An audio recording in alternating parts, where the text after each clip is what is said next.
Get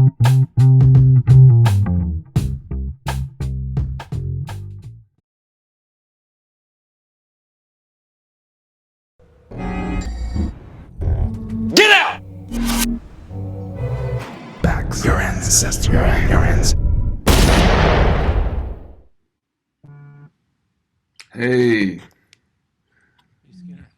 how are you? I'm well. How are you doing?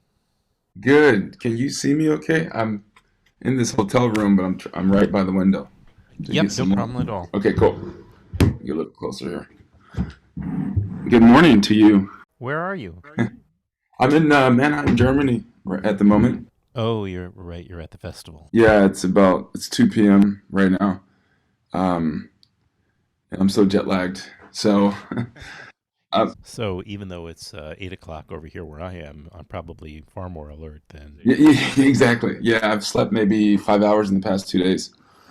Oh wow. Yeah, yeah. I was in Poland, and then I went to Germany, and then I flew home for 30 hours and came right back to Germany. I'm trying to remember exactly where I saw the Sleeping Negro. I'm thinking it might have been the Atlanta Film Festival. Oh, yeah, okay, at the drive-in. Well, I wasn't there physically. So Oh, okay. when I say I saw it at the Atlanta Film Festival, I mean on my couch. Awesome. Which I did. Yeah, I was able to attend because of that. But I would love to go there. I mean, get back on the road, which I would love to do in the next year. But there's Yeah, nothing more yeah, imperative for me than for, let's say, the filmmakers and yeah. Well, I feel like I'm pushing my luck. I've been traveling quite a bit overseas, and thank God I haven't gotten COVID. I mean, I have, my boosters and whatnot, and I've been wearing my mask, but it's all the cases are rising everywhere I've been, you know. really. Yeah, Poland, they're on the rise. They're on the rise here in Germany. I'm headed to Amsterdam on Sunday, and it's in partial lockdown already. So I'm going to be there for the IDFA, the documentary festival. Sure, yeah. Yeah, Are you able to get tested on the fly there? Like as yeah, yeah. I can get tested pretty much every day. yeah. It's about 15 euro, so it's worth it just to have a peace of mind. But once I get back for the holidays, I'm not traveling, man, for a while. I'm just going to kind of stay put until Are things you calm in down. LA normally, or? I moved to Colorado in June. I was in LA Oh, for, that's right. That's right. yeah, You're in Colorado. that's That's right. right. You teach in At Colorado. CU Boulder, I'm a new professor there. Um, You work closely with Jeff there. yeah, yeah, Jeff. Yep, yep. That's he was instrumental in me getting the job because I dropped out of film school, didn't have an MFA, and at first they told me like, "Oh, your resume is great, your work is great, but you don't have an MFA." And he was like, "Wait a minute, like let's see if we can work around this." Right. And he went to the dean and he got me the job. Oh wow, that's good Yeah, to know. yeah. He's awesome. Yeah, yeah, yeah. He was on very much earlier episode. Have you had a chance to see his new film? No, Okay. It's he just finished it. I've seen an early cut. It's great. It's really, really great. yeah, I'd love to see it. And I'm Yeah. looking forward to doing something with him. Also here. Yeah, I'm very excited. It's been a while since I've seen a Jeff Like Marsley yeah. adaptation. Yeah, he's we hang out quite a lot. Other than what I see on the Life of Fat Face, folks are going to have to visit Jeff Marslett's Instagram to know what I'm talking about. Okay. You know what I mean? Yeah. No, yeah, yeah, no, no, I totally know. Totally know. Yeah. He oh, go ahead. And no, that's it. So you wrote and directed the Sleeping Negro, and it's funny because I mean, I just happened to I watched it based on I don't know, maybe the description, maybe Mhm. you know I'm not really sure. I don't remember it being recommended to me by anybody in Yeah. particular. It would have been somebody at the Atlanta Film Festival. I think I must have had somebody on from the festival on the podcast, and Mhm. because I hadn't before. It Mhm. has a pretty great reputation as a festival, an American festival, an indie Yeah. festival. So yeah. So anyway, I just turning up the volume here. Anyway, so um, and so based on I'm just going by my memory, but Yeah. I watched it, and it did capture my imagination. And but it's like so when Jeff came along, it was like one of those little things that was like, why does that sound familiar to me? But I just couldn't place it, and it sounded Yeah. like it was so new. I'm like, but you know Yeah. that's yeah. Yeah. But It was. Oh, go no, ahead. no, please. Yeah. Well, we premiered at Slam Dance in February, Oh, and maybe it was Slam Dance then. yeah, and we got it was kind of crazy because it was virtual, and there was a lot of festivals that gave us some offers, and we were really close to playing Locarno in Switzerland, and um, and so it was kind of a whirlwind because I was working, I was looking for a new job, I was trying to meet people and do interviews for the film, and just trying to get press out. I didn't have a sales agent at that point. We hadn't sold the film yet, so I was trying to figure out the whole feature thing. Because I'd made shorts in the past, but it's a different game, when you Sure it make is. features. And so it was like a big learning curve, but I think it worked out. I mean, we still have more festivals to play, but we will be in theaters December 3rd in Atlanta, LA, and New York to start, and then maybe we'll branch out.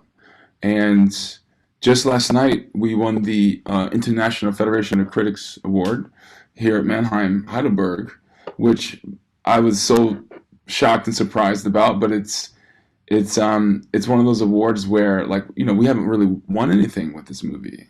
We've played lots of festivals, but and not that I need to win to feel validated, but in terms of the film to have a life of its own, it's nice to finally get some recognition for the film. Of course. In such a big award that I've always looked up to all the filmmakers who've won this award over the years. So that just happened last night. So I'm coming down from like this crazy high, and just was really jazzed to, like, meet you and do the Oh, podcast. that's nice of you. Yeah. Um, well, tell me a little bit about how the story came to you, and because there's a lot going on behind the Yeah. film, including what appears to me um anger, uh Hmm. Yeah. uh and that's a good way of uh motivating an artist to make something. So it's a good, so in Yeah. the context of making Yeah. a making something Hmm. artful out of making something artful, anger it's a positive process. Yes, that's right. So what happened was I think it was early 2018. My writing Uh-oh. producer, and we went all the way, it was like a 9 month, 10 month process, and I ended up um, selling it to well, they ended up saying yes in the room at Warner Brothers. Uh-huh. So I thought, like, okay, cool, finally going to get a little break, get some money, pay down some bills, yada yada yada. It obviously wasn't a passion project, but it was like, okay, I'm going to be hired to do this thing, and it just completely fell apart after that, to a point where I just got really angry and jaded, and I started to reassess, why have I pursued this business for 20 years? Because I did pursue, like, the whole Hollywood thing, in the sense of, okay, what can I work on that will bring me some money? What kind of scripts can I write? And that was how I processed it for 10, 15 years. Went to film school at USC, but then dropped out.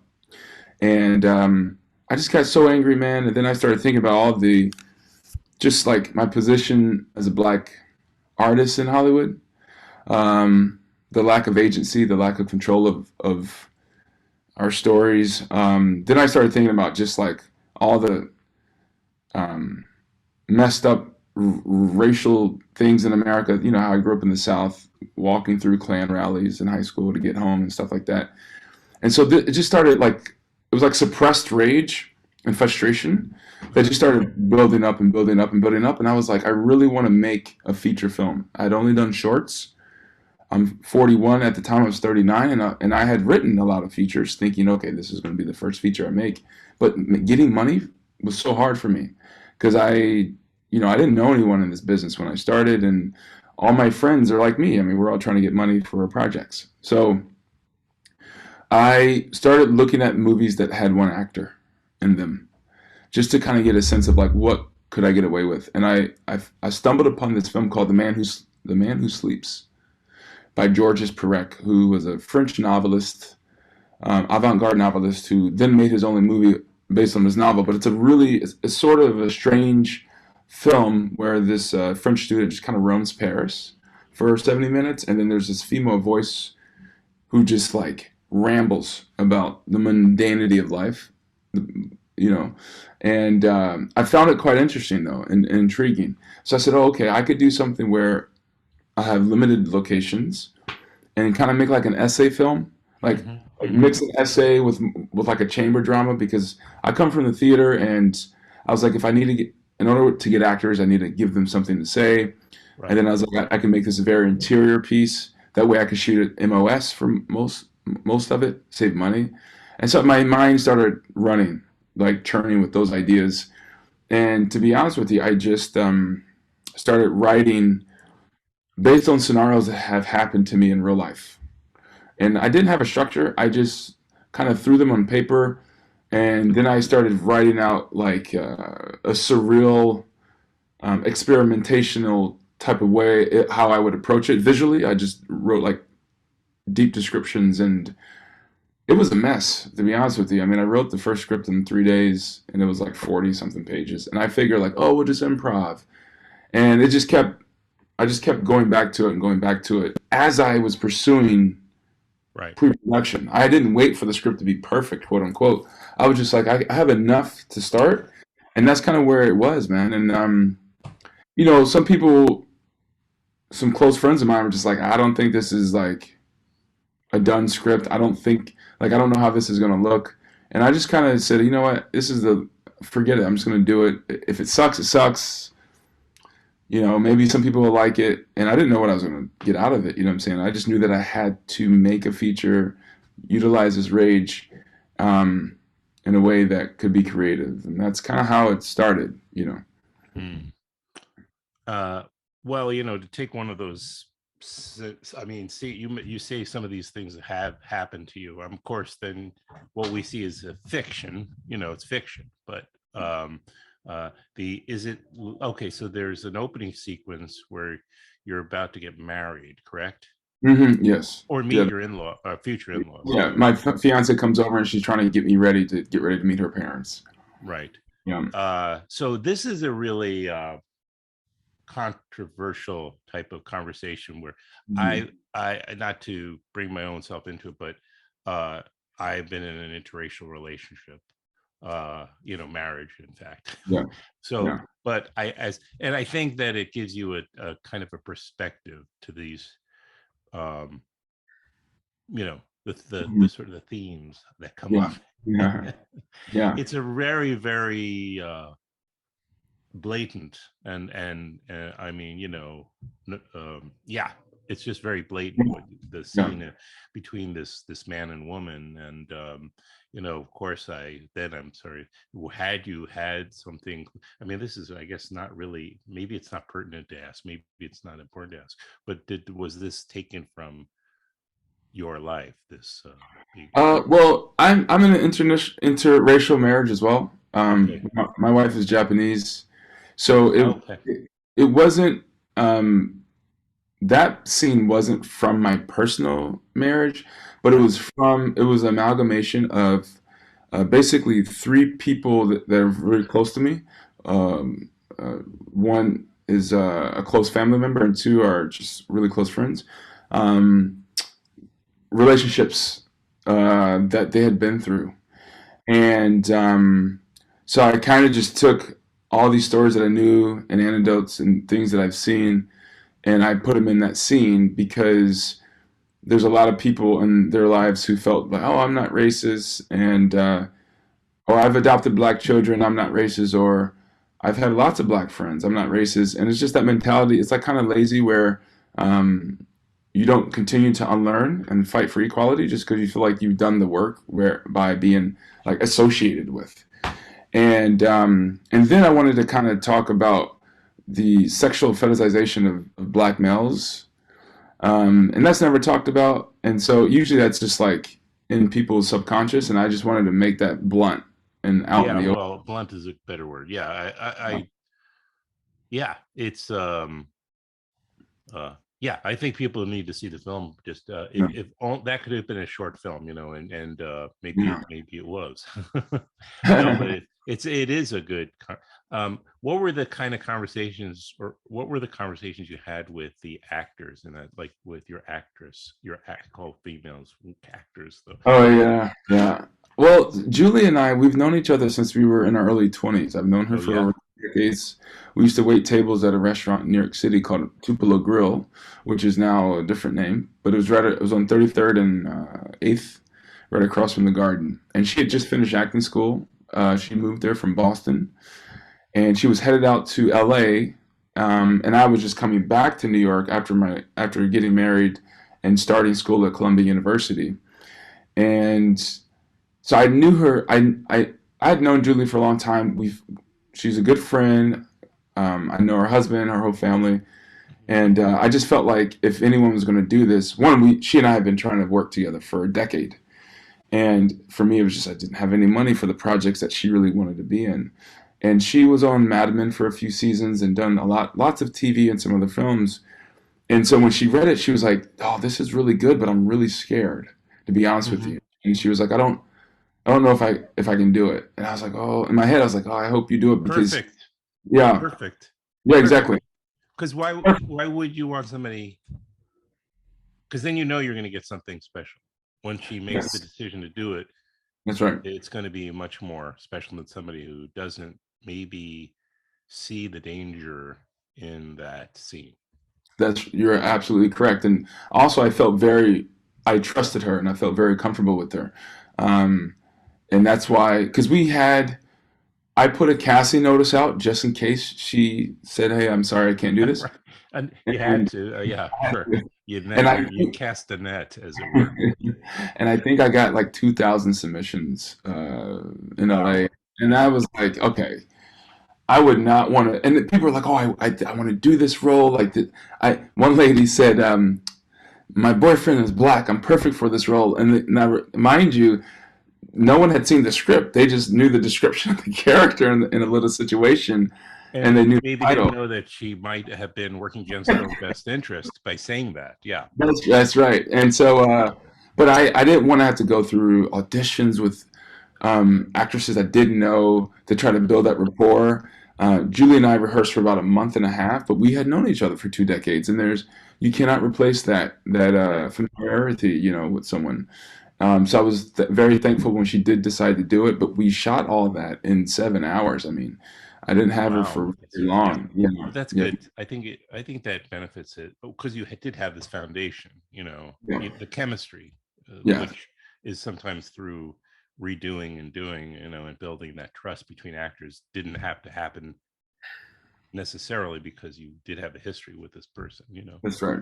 That's right. She, and the another scene which I'm just bringing this up to get people, Yeah, you know, get their interest going, and you know, but which is really also, I mean, there's a series of these scenes which are all provocative, of course, mhm. and but I don't mean to suggest provocative for the sake of being provocative. You know, No, for sure. I Yeah. wouldn't invite you on if that were the case. But anyway, but the scene, of course, your job is working for a real estate company, Mhm.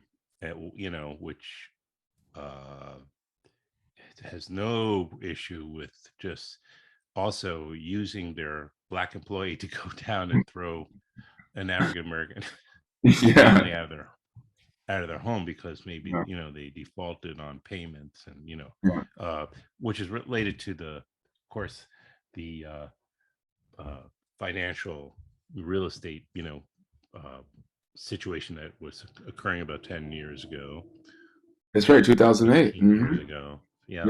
Yeah. But yeah, the home mortgage crisis and all. Now, for someone of my age to see Ray Don Chong in Mm. that role was really difficult because you Yeah, wanted to, yeah, protect her and come to her yeah. aid immediately, of course.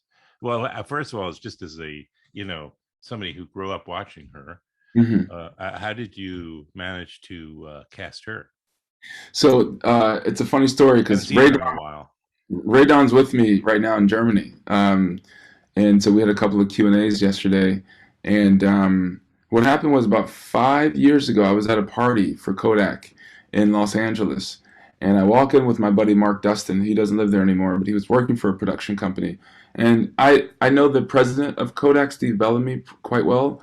And so Yeah, usually he invites me to these things. You know, it's free food. You get to network with some people, get some drinks.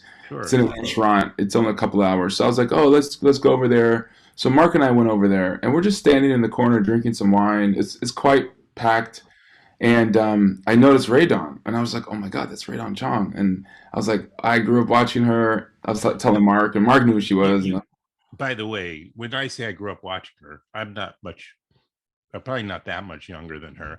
She just was very young when she was starting, and when she yeah, became like an ingenue, shall I say? yeah. I grew up probably more like, with her dad. Tommy Chong, yeah, yeah. Who's still at it too. We were just talking about him last night. Mhm. But so I saw her at the party. We made eye contact, and then like 10 minutes later, she just walks over and she's like, "Who are you?" Yeah, yeah. And she goes, "What do you do?" And I was like, "I'm a filmmaker." And she was like, we have to know each other." And so then we took a couple of pictures together, and then she gave me her number, and she was like, "Let's have lunch and just talk about some projects." And that was the beginning of our Lovely. friendship. Yeah, Yeah, yeah. it was I awesome. like And that. Yeah. it wasn't until about 3 years later when I asked her, because I approached her in 2019. So it was 3 years after I'd met her. And I said, "Hey, Ray Dawn, I got this project. It's not a big budget. I don't know if you'd be interested, but you're the only one I really thought about." And she goes, "Let me read the script." And then like 2 hours later, she goes, "I'm in." And that's kind of how all the cast came together. Even the sheriff. I don't know if you listen to TV on the radio, the Yeah, band. not in a while, but I remember when they started coming up in the right around the turn of the century or whatever you want to Yeah. call it. And I Well, can't believe it's been about 20 years they've been I around. know, I know. Time I flies. was I was in New York. I moved to New York in '98. But so Tunde Adebempe, the lead singer, Oh, he sure. Yeah, that's right. plays That's the where I heard sheriff. him. Yeah, He, yeah, I play, know he he's in. yeah he plays the sheriff in the movie. So it was great. I got him, and he said the same thing. Let me read the script. He was actually going on a family vacation and pushed it a day to shoot with us, which I really appreciated. And he was like such a lovely person, probably the most nicest, sweetest person I've ever met. It's I After don't know Jeff why it's so Morsley. nice. Yeah, yeah, after Jeff Marshall, exactly. Just kidding. If Jeff is listening. But so it all kind of came together, you know what I'm saying? And I everyone in the movie except for Tunde, I had known for a while. David Famero, he's known me since I was 18 years old. I'm 41 now, when he was on a soap opera in New York City back in the day. And so it was a lot of trust. And plus we had to shoot fast. I shot 8 days over 3 months, and those Mm, days were 6 to 7 hour days. hmm. And we did like one take, maybe two takes for most shots. So it was turn and burn. So I needed people who I knew I could trust that would deliver. Um, and that's kind of how it came about. Yeah, and finally, I do want to mention you incorporated some magical realism into the film too. Yeah. Yes. So it's an interesting contrast because you have these very, as we said, blunt scenes that are definitely happen to people, in our IRL. Yeah. Yeah. Exactly.